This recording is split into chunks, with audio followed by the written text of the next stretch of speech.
Bismillahirrahmanirrahim. Assalamualaikum warahmatullahi wabarakatuh. Alhamdulillahirabbil alamin wassalatu wassalamu ala asyrafil anbiya'i wal mursalin nabiyina Muhammadin wa ala alihi wa ashabihi wa man tabi'ahum bi ihsanin ila yaumiddin. Wa sallallahu wa sallim wa barik ala nabiyyina Muhammad wa ala alihi wa ashabihi ajma'in, amma ba'd.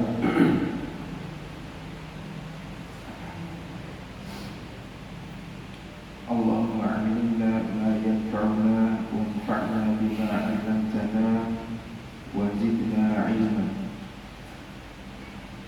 Hadirin hadirat rahimakumullah, alhamdulillah kita memuji Allah Subhanahu wa taala.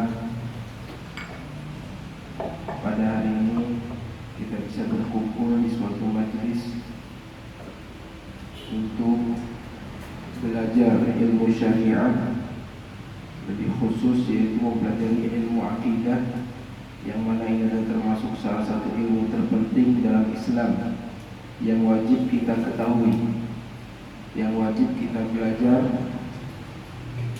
tentang ilmu tersebut, yaitu ilmu akidah. Hadirin rahimakumullah, kita meneruskan kajian kita di bulan lalu yang telah sampai pada pembahasan tentang bahwasanya seluruh para nabi dan rasul dakwanya itu dakwah intinya satu, ya. Dakwah intinya satu, yaitu untuk mendakwahkan umatnya agar mereka menyembah Allah Subhanahu wa taala dan menjauhi kesyirikan. Sedangkan syariat-syariat yang para nabi miliki berbeda-beda dari segi rincian ibadah, ya. Inti-inti dari ibadah, inti dari akhlak baik, kejujuran, akidah, semuanya satu dari Nabi Adam sampai Nabi Muhammad SAW. Tetapi mereka memiliki perbedaan di perincian ibadah. Di sana kita berhenti. Kemudian muallif Syekh Nasir Al-Qifazi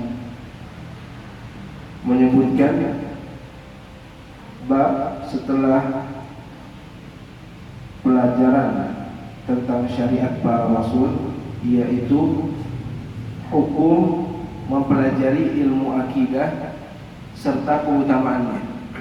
Insyaallah pada hari ini kita akan mempelajari tentang hukum mempelajari ilmu akidah serta keutamaannya. Dan insyaallah jika ada waktu lebih kita juga akan membahas tentang sebab-sebab para ulama membuat atau menuliskan buku-buku akidah dari zaman para tabi'in. Hadirin rahimakumullah, penulis mengatakan bahwa la khilafa anna ta'allum ilmu al-aqidah fardun. Tidak ada khilaf yang mengatakan bahwa mempelajari ilmu akidah itu wajib. Tidak ada khilaf. Semuanya mengatakan mempelajari ilmu akidah itu wajib. Akan tetapi yang menjadi wajib di sini, wajib itu terbagi menjadi dua, ya.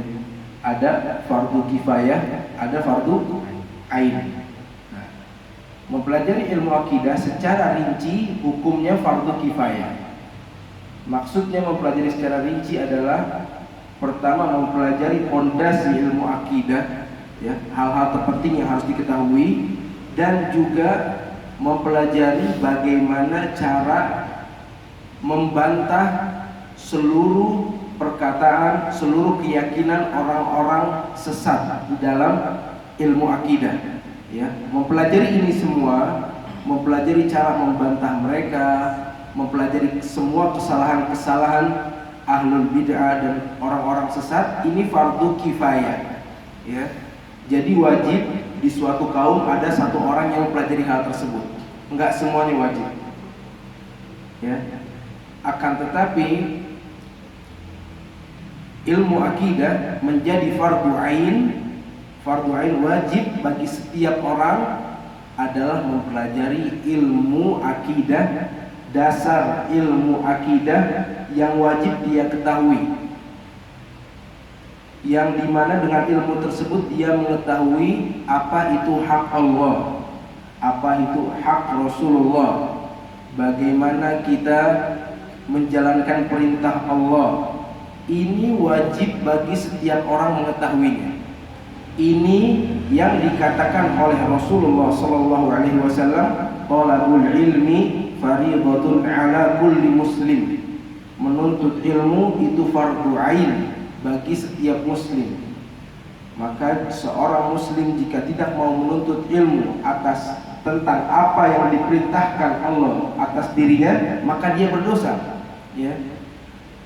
Jadi nggak ada cerita orang tidak mau menuntut ilmu agar tidak berdosa. Ya, persepsinya kalau nggak tahu kan nggak dosa. Tidak maunya dia menuntut ilmu itu adalah suatu dosa, ya.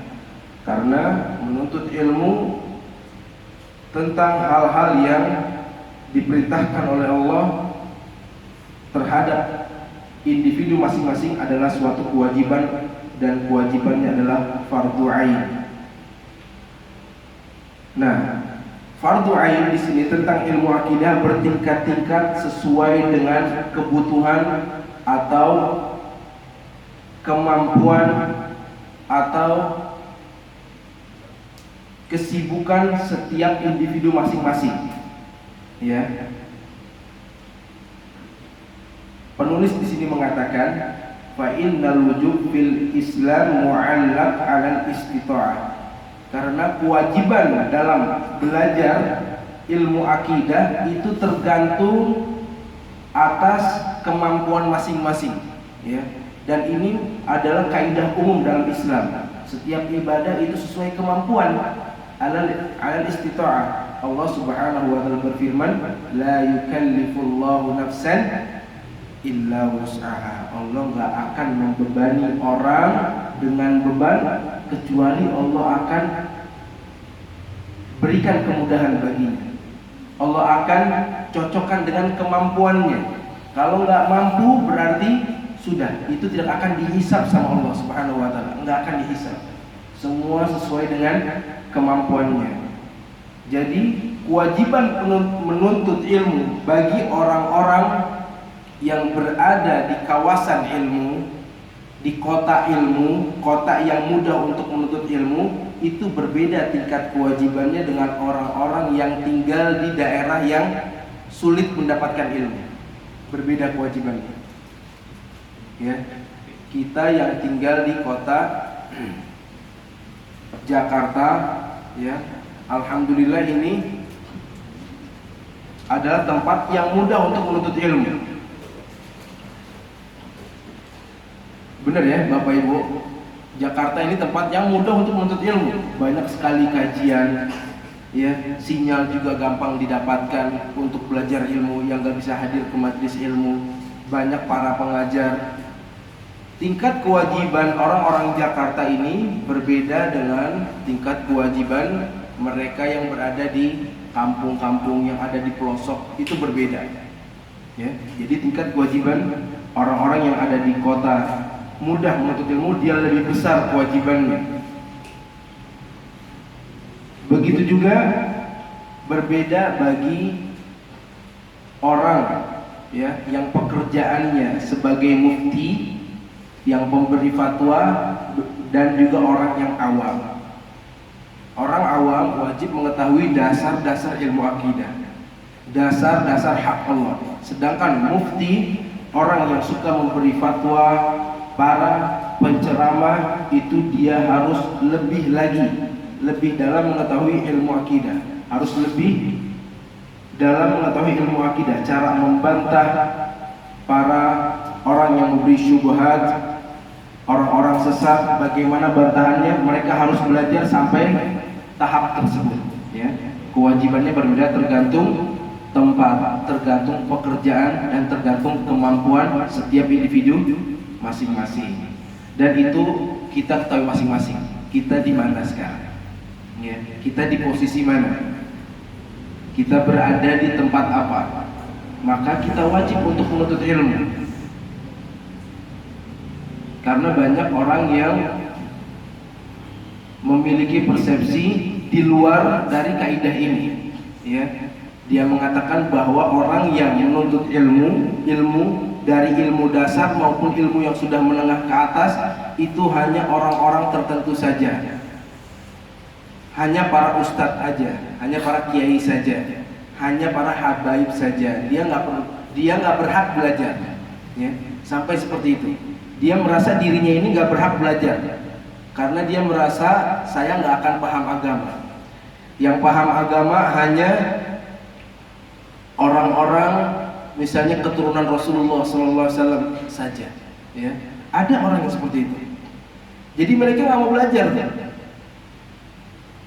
Dia sudah mencukupkan duduk di suatu majelis, salah satu gurunya 1 bulan sekali misalnya duduk zikir bersama dan lain sebagainya tanpa mau belajar, karena sudah ada doktrin juga dari pengajarnya bahwa yang berhak mengajar, yang berhak pinter hanya gurunya saja. Ini salah, ya. Setiap orang berhak mengetahui ilmu agama. Setiap orang berhak mengetahui ilmunya Allah. Dan bahkan dia wajib. Bagaimana dia beribadah kepada Allah kalau dia nggak menuntut ilmu, ya? Jadi ini adalah suatu kewajiban dan juga hak. Setiap orang berhak untuk belajar. Kemudian penulis melanjutkan dengan bab fadlu ilmu akidah, yaitu keutamaan ilmu akidah. Keutamaan ilmu akidah. Yang pertama, annahu yata'allaq bi asyrafil ma'lum. Ilmu akidah ini berkaitan dengan sebaik-baik yang dipelajari, sebaik-baik zat yang dipelajari, yaitu siapa? Allah Subhanahu wa ta'ala. Yang kita pelajari adalah tentang Allah. Bagaimana kita beriman kepada Allah, bagaimana kita menunaikan haknya Allah. Maka dikatakan ilmu akidah ilmu terbaik, karena yang dibahas ini tentang zat yang paling mulia, yaitu penciptanya kita sendiri, ya. Bagaimana kita mengenal penciptanya kita dari belajarnya ilmu akidah. Kalau orang nggak belajar ilmu akidah, dia nggak tahu. Boleh jadi dia tahu sholat, tahu zakat, tahu lain sebagainya, tapi dia nggak mengenal Allah. Dia nggak tahu apa yang Allah mau dari dirinya. Dan ini adalah inti dari ibadah. Kita tahu dulu apa yang Allah mau. Bagaimana kita mengenal Allah? Dari belajar ilmu akidah, ya. Kalau misalnya kita belajar tentang fisika, geografi, kita belajar tentang bumi, tentang makhluk, ya. Semua pelajaran lain tentang makhluk. Ilmu akidah kita belajar tentang bagaimana kita mengenal pencipta, ya. Maka dikatakan sebagai ilmu terbaik, ilmu akidah. Kedua, keutamaan yang kedua, yaitu hajatul ibad ilaihi fauqa kulli hajat. Kebutuhan manusia terhadap ilmu akidah itu kebutuhan yang tertinggi. Nggak ada lagi kebutuhan yang lebih tinggi daripada seseorang belajar ilmu akidah. Ya. Ibnu Qayyim mengatakan perlunya seseorang terhadap ilmu itu lebih daripada seseorang perlu terhadap makanan dan minuman. Bayangkan, apalagi ilmu terhadap Allah Subhanahu wa ta'ala. Orang gak makan, gak minum bisa meninggal, ya sudah meninggal. Setiap orang juga akan meninggal. Akan tapi orang yang tidak mengetahui ilmu, tidak mengetahui untuk apa dia diciptakan, dia meninggal juga. Akan tapi apa yang dia dapatkan setelah meninggal? Surga atau neraka? Di sini pentingnya ilmu, ya. Setiap orang itu sangat butuh terhadap ilmu, melebihi kebutuhan terhadap yang lainnya, ya. Semua kebutuhan itu di bawah dari kebutuhan kita untuk menuntut ilmu. Maka wajib bagi setiap kita meluangkan waktu untuk menuntut ilmu, apalagi dasar dari ilmu agama. Wajib fardu ain. Ya.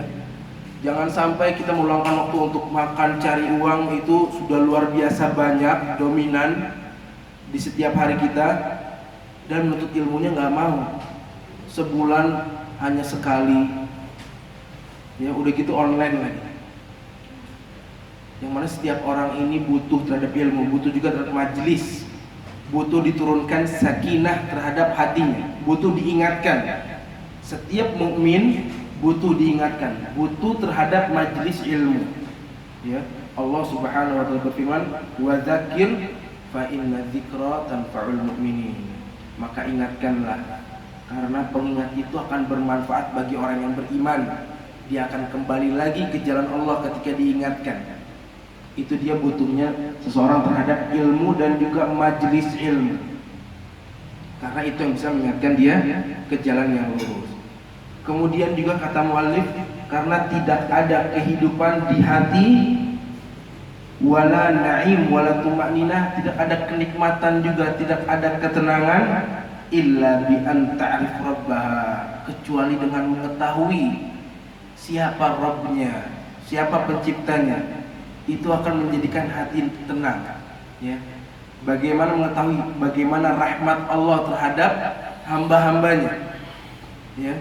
Kasih sayang Allah Subhanahu wa taala terhadap hambanya itu melebihi kasih sayang seorang ibu terhadap anaknya.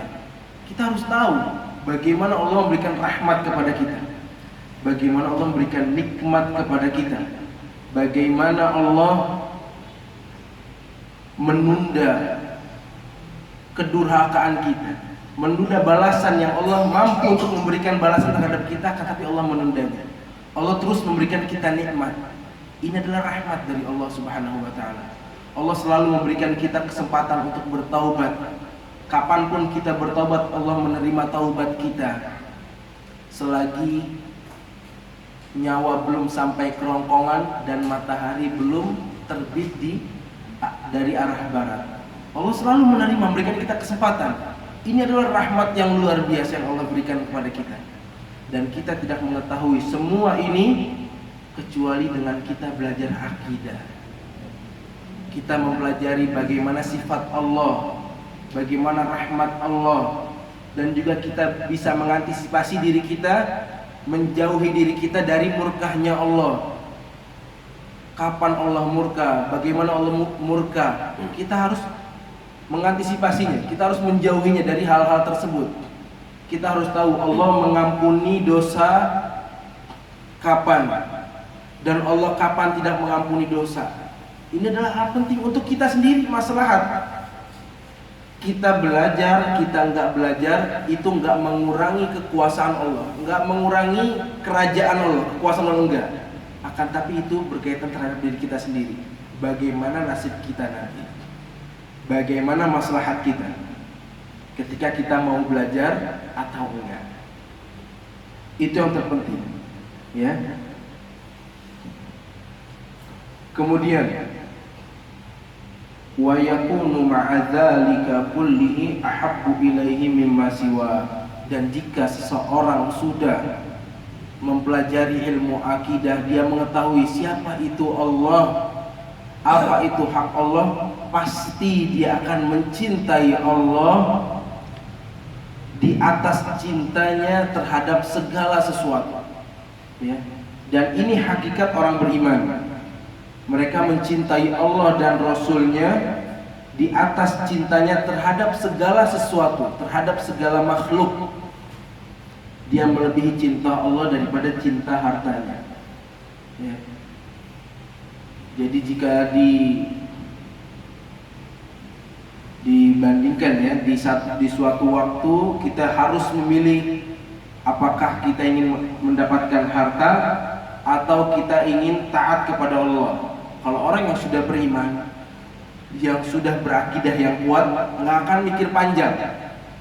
Hal ini diharamkan Allah, tapi ada hartanya. Akan tapi itu dilarang sama Allah, dia langsung tinggalkan. Nggak mikir-mikir lagi. Ntar dulu dah, nanti saya pikir-pikir lagi. Ketika dapat tawaran, dari pekerjaan yang diharamkan sama Allah. Kalau orang yang lemah dia akan mikir-mikir dulu. Nanti kalau udah mikir-mikir, orang kalau udah mikir-mikir hatinya lemah, nanti diterima pekerjaannya, diterima harta tersebut. Ini orang yang masih lemah kecintaannya terhadap Allah. Begitu juga kecintaannya terhadap seluruh makhluk, terhadap istri, anak. Itu semuanya kecintaan di bawah kecintaan terhadap Allah Subhanahu wa taala. Lihat orang-orang para salaf, orang-orang yang terdahulu, bagaimana mereka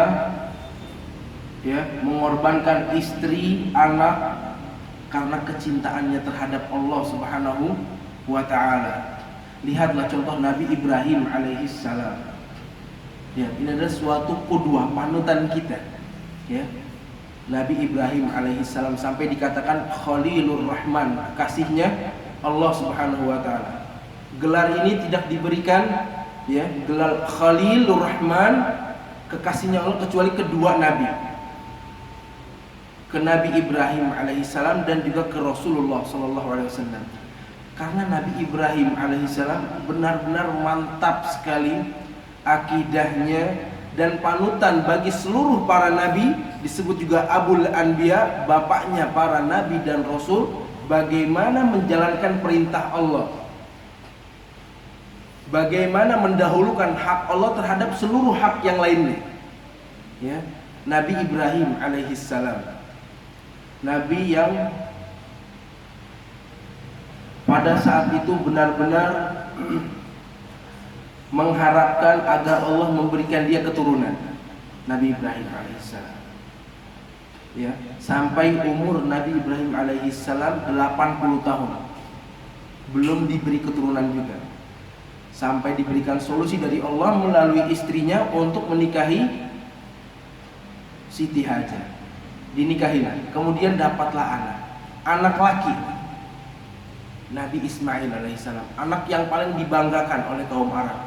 Ya, setelah sekian lama menunggu, akan tapi ketika Nabi Ismail alaihissalam umurnya setahun, apa perintah Allah? Ketika umur Nabi Ismail setahun, disuruh tinggalkan Nabi Ismail dan istrinya, ibunya Nabi Ismail, di lembah tandus yang tidak ada tanaman.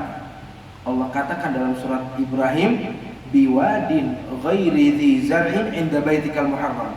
Ya, Allah suruh tinggalkan istri dan anaknya di suatu lembah yang enggak ada pohon, enggak ada kehidupan, tandus, dan itu adalah Ka'bah sekarang. Sekarang tempat Nabi Ismail tinggalkan itu Ka'bah sekarang. Zaman Nabi Ibrahim belum ada. Zaman Nabi Ismail kecil belum ada. Ya, disuruh ditinggalkan di sana. Lihat perintah Allah, ujian dari Allah Subhanahu wa taala. Apa yang dilakukan Nabi Ibrahim? Langsung gak pakai mikir panjang, langsung dijalankan sama Nabi Ibrahim. Dari Syam pergi ke Mekah, diletakkan istri dan anaknya untuk ditinggalkan. Sampai istrinya bingung, wahai Ibrahim, engkau tega meninggalkan kami di sini? Bener nih mau ditinggalin di sini? Gak ada kehidupan, anak kecil gak ada kehidupan, umurnya gak panjang, gak bisa minum, ya, gak ada air.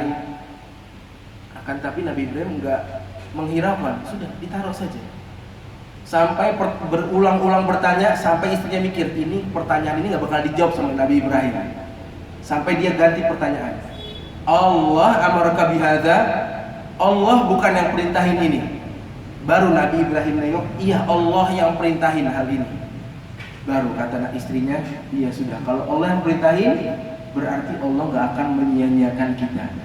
Iya, enggak, Nabi Ibrahim enggak, istrinya, tawakalnya, cintanya dan taatnya terhadap perintah Allah udah luar biasa tawakalnya. Sudah, Nabi Ibrahim tinggalkan. Ketika ditinggalkan Nabi Ibrahim, ketika istrinya mengetahui bahwa Allah enggak akan menyia-nyiakan mereka berdua di tempat yang tandus, tetap Siti Hajar berusaha untuk mencari air. Disinilah kita disyaratkan untuk ikhtiar. Walaupun kita yakin, kita tawakal kepada Allah, rizki kita akan dijamin sama Allah, tapi kita wajib ikhtiar juga, bukan diam nunggu semuanya turun dari langit kepada kita. Enggak. Siti Hajar ikhtiar, lari dari sofa ke Marwah, terus lari. Ya, bukan sekedar lari. Kalau kita lari, harapannya pasti ketemu air, beda sama orang yang lari, harapannya masih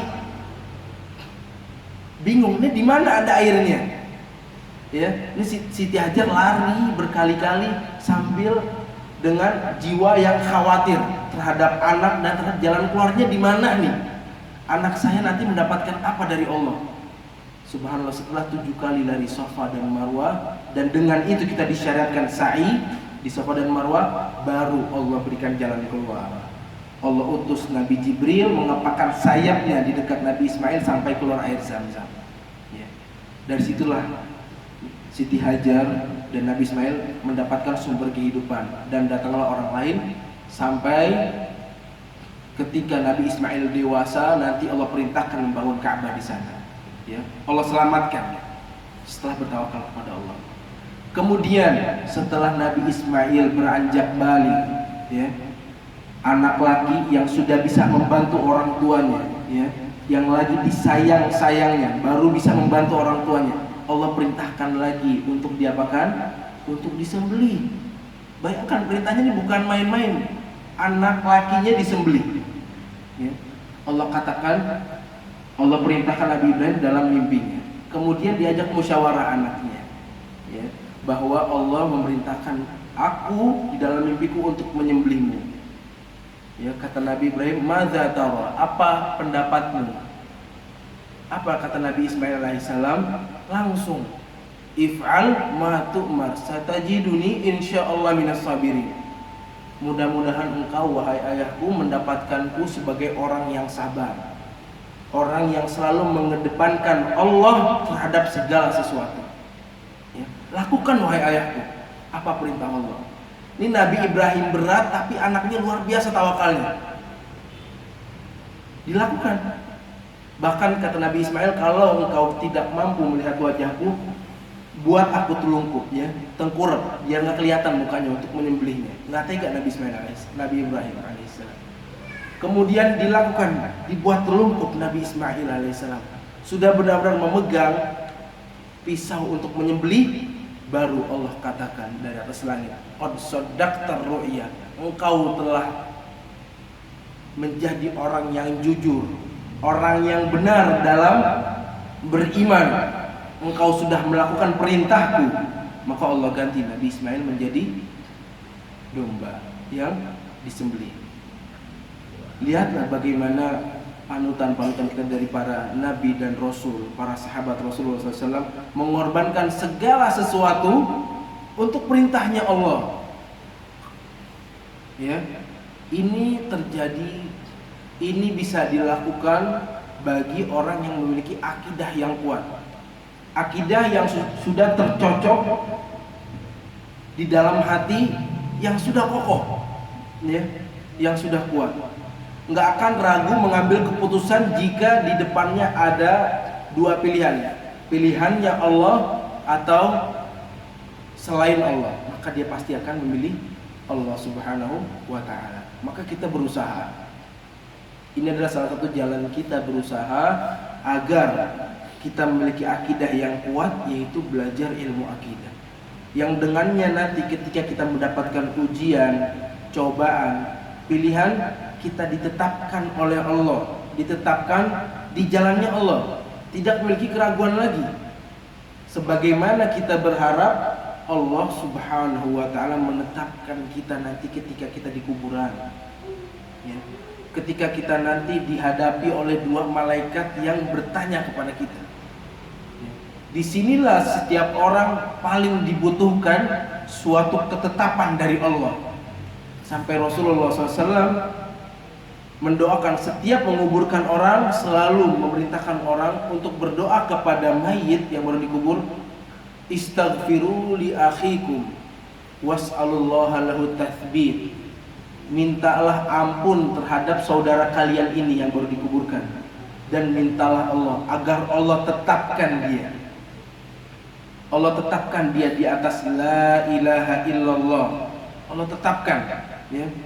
Ketika dikatakan man rabbuk, di sini dibutuh kekuatan, ketetapan hati, ya. Ini yang kita harapkan. Ketetapan hati di dunia dan di akhirat. ya, agar kita nanti mendapatkan kemenangan dengan modal akidah yang kuat. Ini adalah salah satu keutamaan besar kita mempelajari ilmu akidah. Kemudian juga salah satu keutamaan yang lainnya adalah ilmu akidah ini adalah ilmu yang paling pertama didakwahkan oleh para rasul, semua rasul. Ya, sebelum berdakwah memerintahkan kepada akhlak yang baik, memerintahkan kepada sholat, mereka memerintahkan beribadahlah kepada Allah yang benar. Ketahuilah apa itu hak Allah dan jauhilah tauhid. Jauhilah hal-hal ya yang disembah selain Allah, yang mereka ridho disembah padahal mereka bukan Rabb, mereka bukan Tuhan. Ya, berhala-berhala. Ini dulu yang pertama. Semua rasul ya, u'budullah ma lakum min ilahin ghairuh. Sembahlah Allah, engkau tidak memiliki Tuhan selain Allah yang berhak diibadahi. Ini setiap nabi Allah Subhanahu wa taala perintahkan untuk berkata seperti itu. Ya. Dan juga di dalam firman Allah yang lainnya Allah tegaskan walaqad ba'atsna fi kulli ummatin rasula. Sungguh kami telah utus setiap umat itu rasul an ya'budullah wajtanibut taghut, untuk memerintahkan agar mereka menyembah Allah dan menjauhi taghut. Ya, taghut itu adalah hal-hal yang disembah selain Allah sedangkan dia ridho. Ya, baik dari berhala maupun orang-orang juga. Ya, karena ada orang yang disembah dan dia ridho. Dia disembah, dia maunya disembah dan dia ridho. Itu juga termasuk taghut yang harus dijauhi. Kemudian keutamaan yang keempat adalah selain itu hal yang paling pertama didakwakan oleh para rasul, dan ini juga hal pertama diwajibkan kepada seluruh hamba. Ya, dan akidah ini adalah kepalanya dakwah. Kepalanya dakwah, inti dari orang berdakwah. Jika seseorang berdakwah tanpa mau mendakwakan ilmu akidah, seakan-akan dia berdakwah tanpa kepala, buntung kepalanya. Inti dari dakwahnya itu nggak ada. Ya, maunya tentang keutamaan-keutamaan amal. Nggak masalah, nggak dilarang kita berdakwah tentang hal tersebut. Tentang akhlak yang baik nggak dilarang. Ya, akan tapi jika dia berdakwah tersebut, mendakwai ilmu tersebut tanpa mendakwai tentang akidah, tentang tauhid, maka dia dakwahnya buntung. Dakwahnya ini dakwah yang tidak memiliki inti. Ya, nggak memiliki inti, nggak memiliki kepala dakwahnya.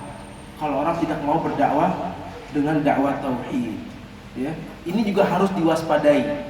Ya, jika ada suatu kelompok, ya, dia selalu berdakwah tapi nggak mau mendakwakan tauhid, kita harus waspada. Ini adalah dakwah yang kita harus hindarkan. Kita harus hindarkan. Ya. Karena orang kalau nggak disetir dari kepalanya, subhanallah, orang kalau nggak beramal dengan akidah yang sahih, amalannya kemungkinan besar semuanya tertolak sama Allah Subhanahu wa taala. Ya.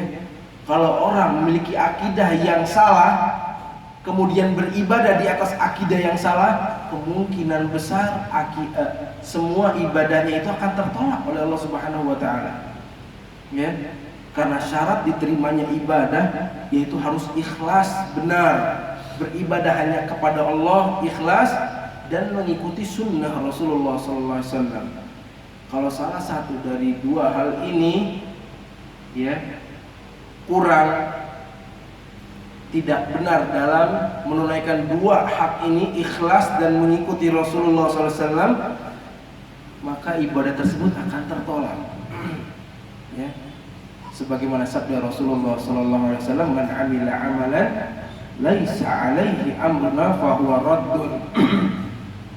Barang siapa yang beramal soleh dan tidak memiliki dasar dari kami, dari Al-Quran dan hadis, maka amalan tersebut akan tertolak. Ini tegas perkataan Rasulullah SAW.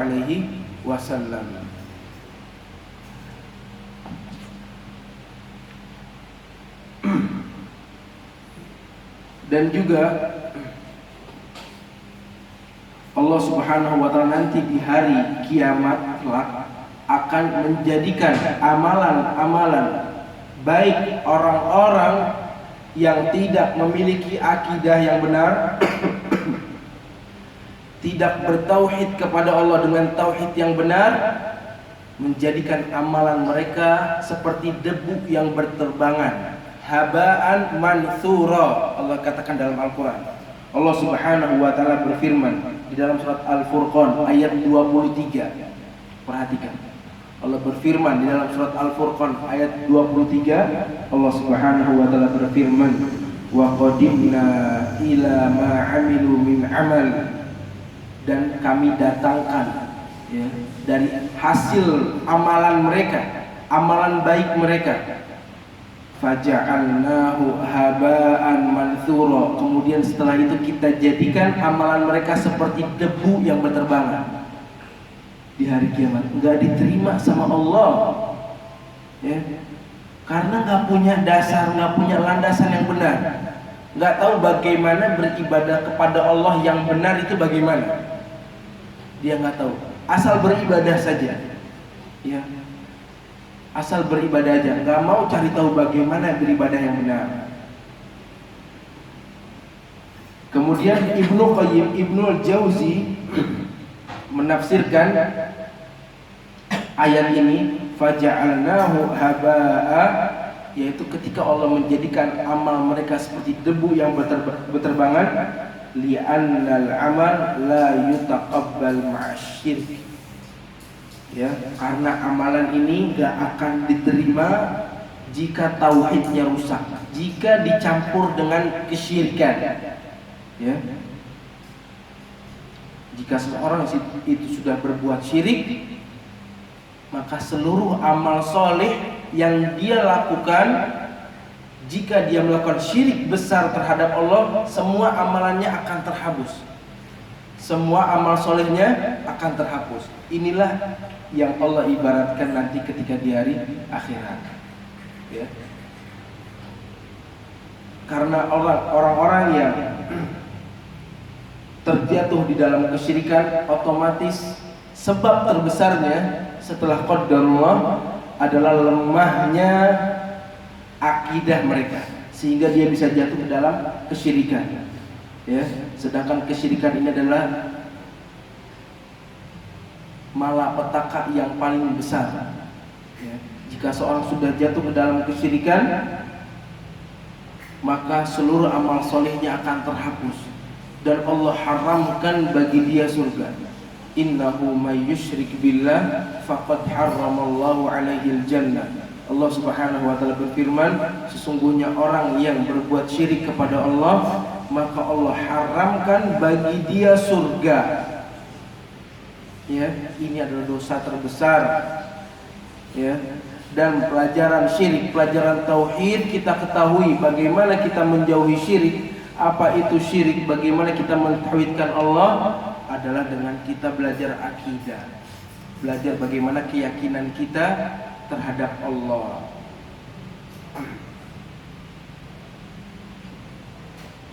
Kemudian penulis juga menjelaskan di bab setelahnya adalah buah dari kita mempelajari ilmu akidah. Tadi pentingnya dan keutamaan kita mempelajari ilmu akidah. Sedangkan sekarang kita akan menyebutkan tentang buah apa yang kita dapatkan ketika kita mempelajari ilmu akidah. Ya.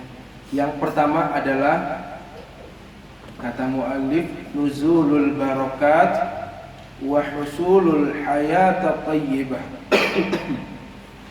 Yaitu diturunkan keberkahan terhadap diri kita semua, dan juga mendapatkan kehidupan yang baik, hayatan thayyibah, kehidupan yang baik, ya, sesuai apa yang Allah mau, sesuai apa yang Allah lihat, kehidupan yang baik, sebagaimana firman Allah Subhanahu wa taala di dalam surat An-Nahl ayat 97.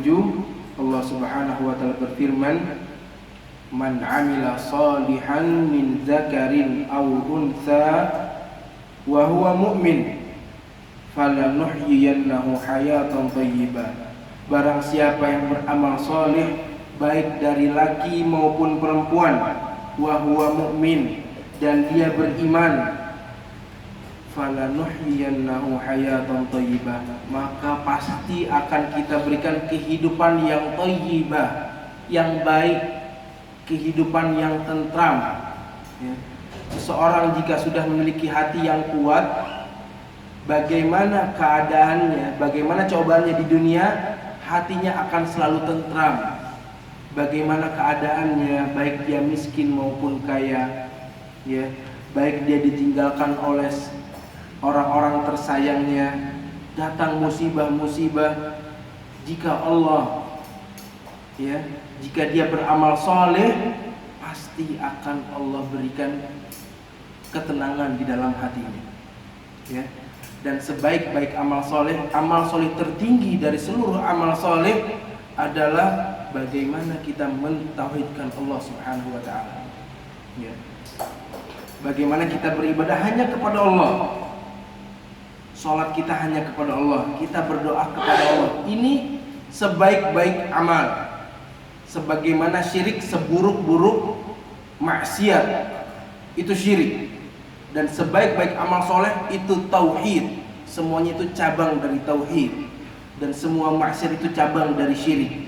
Jika kita sudah melakukan hal tertinggi, maka ini adalah salah satu sebab kita diberikan kehidupan dan hati yang tentram, ya, di dunia maupun di akhirat nanti.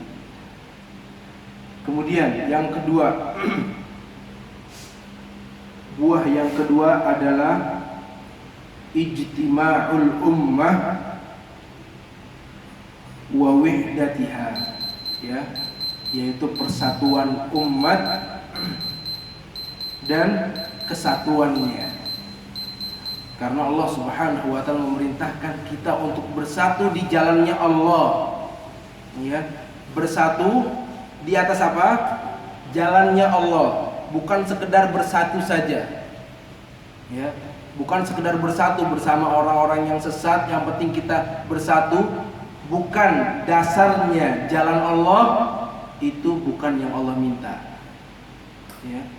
Yang Allah minta adalah bersatu di jalannya Allah.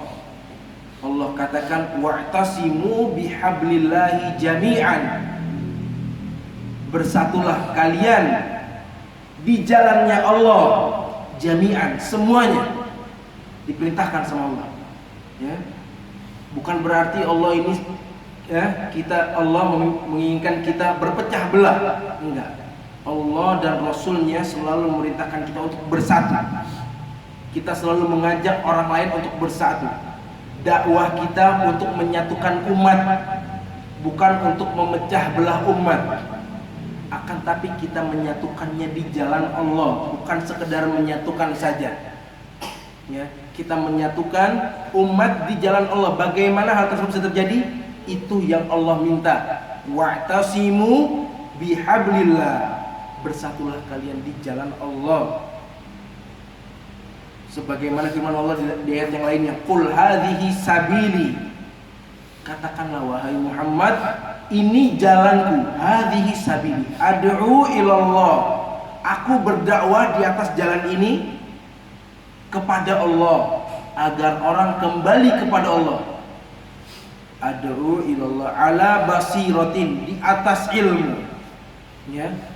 Berdakwah agar orang-orang kembali bersatu di jalan Allah di atas ilmu dakwanya. Ini yang Allah mau. Ini persatuan yang Allah mau, ya.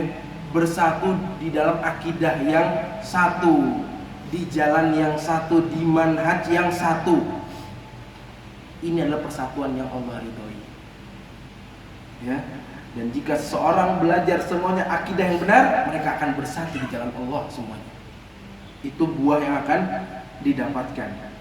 Kemudian buah selanjutnya, ya, yaitu adalah al-amnu wan najah fil akhirah, yaitu keamanan dan keselamatan di akhirat, ya. Allah Subhanahu wa taala berfirman, "Alladzina amanu wa lam yalbisu imanahum bidzulmin, ulaika lahumul amnu wa hum muhtadun." Kata Allah Subhanahu wa taala, orang-orang yang beriman, orang yang beriman kepada Allah dan tidak mencampur adukan keimanannya bidzulmin, dengan kezaliman. Para ahlu tafsir mengatakan kezaliman dalam ayat ini adalah artinya kesyirikan. Ya. Dia tidak mencampur adukan antara keimanan dengan kesyirikan kepada Allah. Ulaika lahumul amn. Mereka yang akan mendapatkan keamanan. Mereka mendapatkan keamanan dan keberhasilan nanti di akhirat.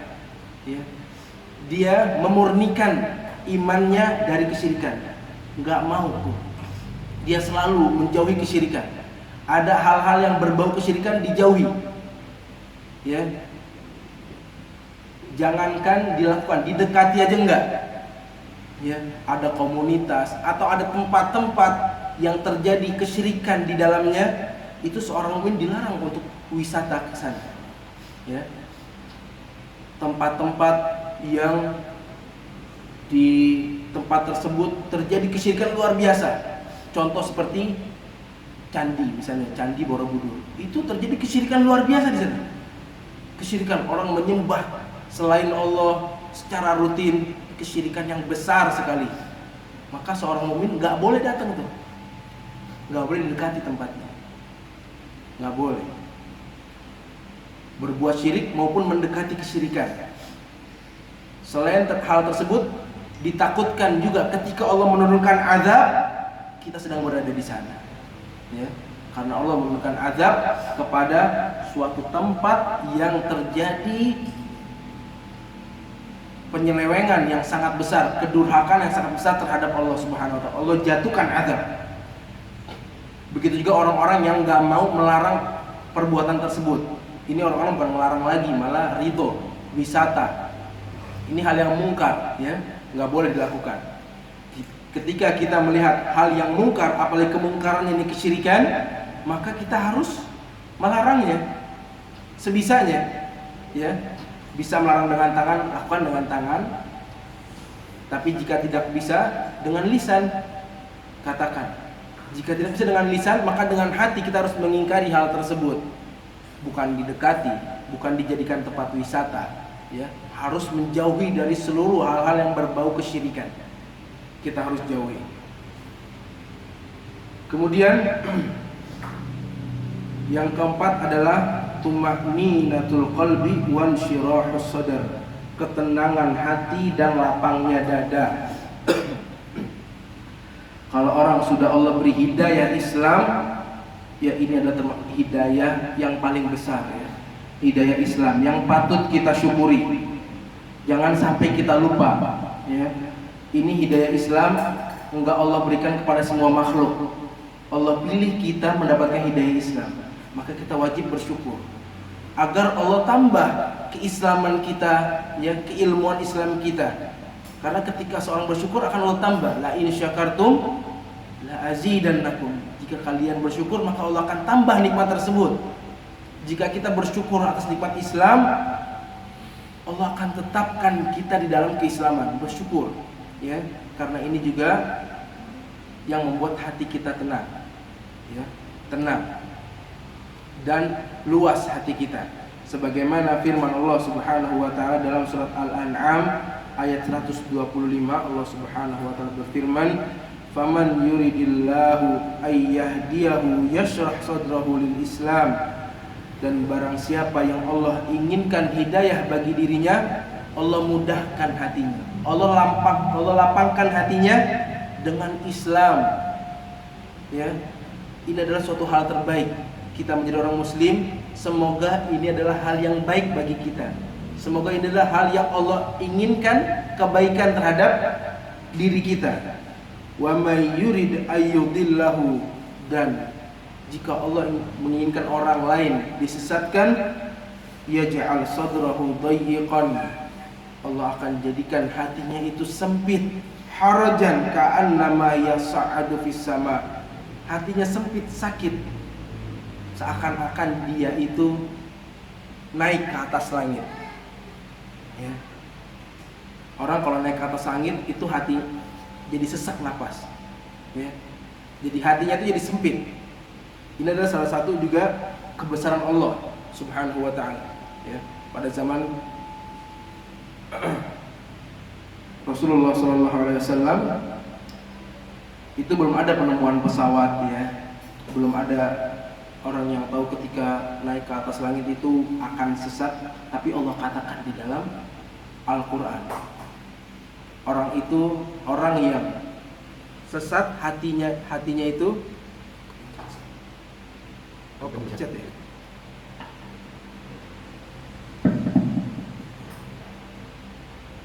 Orang yang sesat itu hatinya itu akan sempit, seakan-akan dia naik ke atas langit, sesak napasnya. Beda sama orang yang Allah beri hidayah Islam, hatinya akan tenang dan lapang.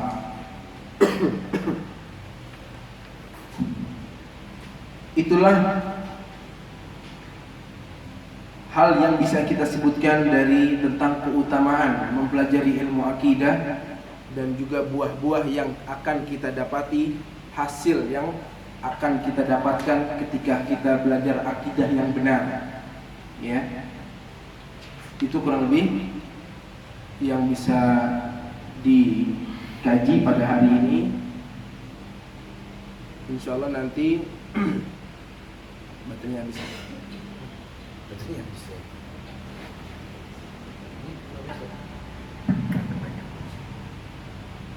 Insya Allah cukup ya sampai jam 9. Ya. Insya Allah nanti kita akan melanjutkan kajian selanjutnya tentang sebab-sebab para ulama menulis buku akidah itu apa saja. Insya Allah akan kita bahas pada pertemuannya selanjutnya. Semoga bermanfaat. Jika ada yang ingin ditanyakan tentang apa yang telah saya sampaikan, dipersilahkan. Kalau kedap-kedip berarti mati. Iya, mati.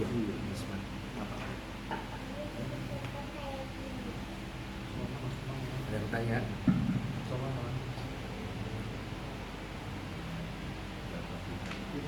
Nggak ada ya? Berarti insya Allah jelas. Oh iya. Kita tutup majlis kita dengan doa kafaratul majlis. Subhanakallahumma wa bihamdik, asyhadu an la ilaha illa anta, astaghfiruka wa atubu ilaik. Wassalamualaikum warahmatullahi wabarakatuh.